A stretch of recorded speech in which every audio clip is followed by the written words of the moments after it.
Human ക്രോമസോമുകളെ പറ്റിയിട്ടായിരുന്നു. ശരീരത്തിൽ 23 pair of chromosome അല്ലെങ്കിൽ 46 ക്രോമസോമുകളാണ് ഉള്ളത്. ഇതിനകത്ത് ഒന്നിനകത്ത് 2 ഐഡൻറ്റിക്കൽ ക്രോമസോമുകൾ ഉണ്ടാവും. അതുകൊണ്ടാണ് 23 പേർ എത്രയായിട്ട് മാറിയത് 46 എന്ന എണ്ണമായിട്ട് മാറിയത്. ആ പറയുന്ന പേരിനെയാണ് നമ്മൾ ഹോമോലോഗസ് ക്രോമസോം എന്ന് വിളിക്കുന്നത്. അത് ഞാൻ എന്താണെന്ന് പറഞ്ഞുതരാം. ഇവിടെ നോക്കിയേ, ക്രോമസോം എന്ന് പറഞ്ഞാൽ ഇങ്ങനെ ഒരു ഭാഗം, അതുപോലെ ഇങ്ങനെ ഒരു ഭാഗം അല്ലേ.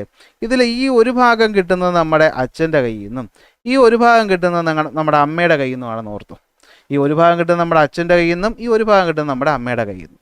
അപ്പോൾ അച്ഛൻ്റെ അമ്മയുടെയും കൂടി ക്രോമസോമുകൾ, അച്ഛനും അമ്മയും മനുഷ്യന്മാരാണല്ലോ അല്ലേ, അപ്പോൾ അവരുടെ ക്രോമസോമുകൾ ഒരേപോലെയുള്ള ക്രോമസോമുകൾ ചേർന്നാണ് ഈ ഒരു പേർ ഉണ്ടാകുന്നത്. അതിനാണ് നമ്മൾ ഹോമോലോഗസ് ക്രോമസോം എന്ന് വിളിക്കുന്നത്.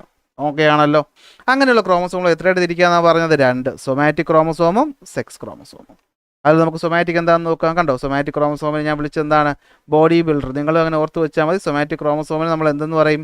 ബോഡി ബിൽഡേഴ്സ് എന്ന് പറയും. കാരണം നോക്കിയേ, these are the chromosomes that control body trait എന്ന് വെച്ചാൽ നമ്മുടെ ഹൈറ്റ്, കാഴ്ച, കണ്ണിൻ്റെ കളർ, മെറ്റബോളിസം എല്ലാ കാര്യവും തീരുമാനിക്കുന്നത് ഇവരാണ്.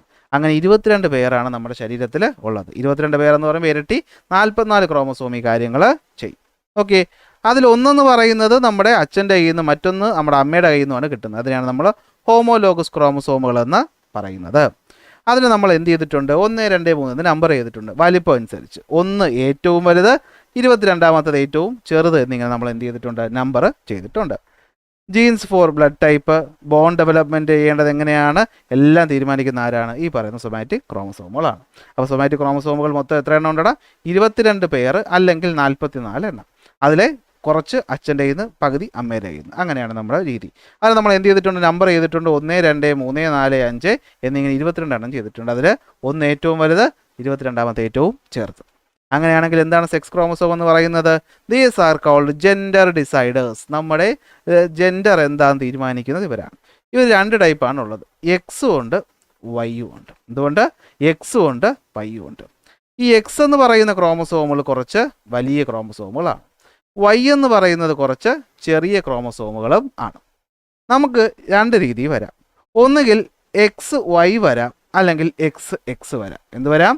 അതായത് നമ്മുടെ അച്ഛൻ്റെ ക്രോമസോം അമ്മയുടെ ക്രോമസോമും കൂടി ചേരുമ്പോൾ അതിനകത്ത് ചിലപ്പോൾ എക്സും വൈയും കൂടി ചേർന്ന് എക്സ് വൈ ക്രോമസോമോ സെക്സ് ക്രോമസോം ആകാം, അല്ലെങ്കിൽ എക്സ് എക്സ് ആകാം. ഇതിൽ എക്സ് വൈ ആണ് നമുക്ക് ആവുന്നതെങ്കിൽ നമ്മളൊരു പുരുഷനായി മാറുകയും എക്സ് എക്സ് ആണ് വരുന്നതെങ്കിൽ നമ്മളൊരു സ്ത്രീയായി മാറുകയും ചെയ്യും. ഓക്കെ, ഇത് നമ്മുടെ ഈ പറയുന്ന എന്താണ്, ഈ പറയുന്ന ഗ്യാമേറ്റുകൾ നമ്മൾ ഫ്യൂസ് ചെയ്യുന്ന സമയത്ത് നമ്മൾ റീപ്രൊഡക്ഷൻ പഠിക്കുമ്പോൾ വ്യക്തമായിട്ട് പഠിക്കും. അപ്പോഴാണ് എന്ത് ചെയ്യുന്നത്? ഈ പറഞ്ഞ പ്രോസസ്സ് നടക്കുന്നത്. വളരെ ഇമ്പോർട്ടൻ്റ് ആണ്. അതാണ് നമ്മൾ ആരാണെന്നുള്ളത് തീരുമാനിക്കുന്നത്. അപ്പോൾ എന്താണ് sex chromosome? These are the chromosomes that determine the sex of an individual. നമുക്കങ്ങനെ ഒറ്റ പേരേ ഉള്ളൂ, അതായത് 2 എണ്ണം കാണും. ഏതൊക്കെയാണ്? എക്സ് എക്സ് ആണെങ്കിൽ അത് ഫീമെയിൽ, എക്സ് വൈ ആണെങ്കിൽ അത് മെയിൽ. ഇതല്ലാതെ കളർ ബ്ലൈൻഡ്നെസ്, ഹീമോഫീലിയ പോലെയുള്ള ജനിതക രോഗങ്ങളും ഈ പറയുന്ന ആളുകൾ തീരുമാനിക്കും. നമുക്ക് തൽക്കാലം സെക്സ് ഡിസൈഡിങ്ങിനെ പറ്റി മാത്രം പഠിച്ചാൽ മതിയാവും. വൈ ക്രോമസോമുകൾ കമ്പാരിറ്റീവ്ലി എന്താണ്? ചെറുതാണ്. എക്സ് കുറച്ചുകൂടെ വലുതാണ്. ഓക്കെ, അപ്പോൾ ഇതാണ് എന്തെന്ന് പറയുന്നത്? നമ്മുടെ ക്രോമസോമുകൾ എന്ന് പറയുന്നത്, മനുഷ്യൻ്റെ ക്രോമസോമുകൾ എന്ന് പറയുന്നത്. അപ്പോൾ ഡി എൻ എ എന്ന് പറയുന്നത് ഹിസ്റ്റോൺ ഒക്ടാമറിന് ചുറ്റും ചുറ്റുന്നു, മുത്തുകൾ പോലെ ആകുന്നു. അതൊരു കട്ടിയുള്ള ചെയിനായിട്ട് മാറി ചുരുണ്ടുകൂടി ഇരിക്കുമ്പോഴാണ് എന്താകുന്നത്? നമ്മുടെ ഈ പറയുന്ന ക്രോമസോമായിട്ട് മാറുന്നത്. അങ്ങനെയുള്ളൊരു ക്രോമസോം പേരുള്ള പകുതി അച്ഛൻ പകുതി അമ്മ എന്നങ്ങ് ഓർത്ത് വെച്ചാൽ മതി. അങ്ങനെ ഹ്യൂമൻ ബോഡിയാണ് എടുക്കുന്നതെങ്കിൽ അതിനകത്ത് മൊത്തം 46 എണ്ണം അല്ലെങ്കിൽ 23 പേരുണ്ട്. അതിനെ നമുക്ക് 2ആയിട്ട് തിരിക്കാം. Somatic ക്രോമസോമുകളെന്നും sex ക്രോമസോമുകളെന്നും. 22 പേർ അല്ലെങ്കിൽ 44 എണ്ണം എന്ന് പറയുന്നത് എന്ത് തീരുമാനിക്കും? നമ്മുടെ ശരീരം എങ്ങനെ രൂപപ്പെടണമെന്നുള്ള കോഡുകളാണ് അതിനകത്ത് എഴുതി വച്ചേക്കുന്നത്.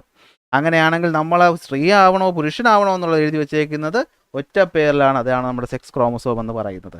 അത് എക്സ് എക്സ് എന്നാണ് വന്നെങ്കിൽ നമ്മൾ സ്ത്രീയും, എക്സ് വൈ ആണ് വന്നതെങ്കിൽ നമ്മൾ പുരുഷനുമായിട്ട് മാറും. കണ്ടോ, സ്ത്രീ ആണെങ്കിൽ എക്സ് എക്സ്. മൊത്തം 46 ക്രോമസോമാണ് ഉള്ളത്. അതിൽ 44 എന്ന് പറയുന്നത് സൊമാറ്റിക്കും ഈ പറയുന്ന എക്സ് എക്സ് എന്ന് പറയുന്നത് എന്തായിട്ട് മാറും? നമ്മുടെ സെക്സ് ഡിസൈഡ് ചെയ്യുന്ന ക്രോമസോമും ആവും. എക്സ് വൈ ആണെങ്കിലും 46 തന്നെ എന്തായിട്ട് മാറും? പുരുഷനായിട്ട് മാറും. ഇങ്ങനെയാണ് നമ്മുടെ സ്ത്രീ പുരുഷൻ എന്ന രീതിക്ക് അറേഞ്ച് ചെയ്ത് വെച്ചേക്കുന്നത്. ഈ ടേബിളാണ് ഇപ്പോൾ ഞാൻ നിങ്ങൾക്ക് കാണിച്ച് തന്നത്.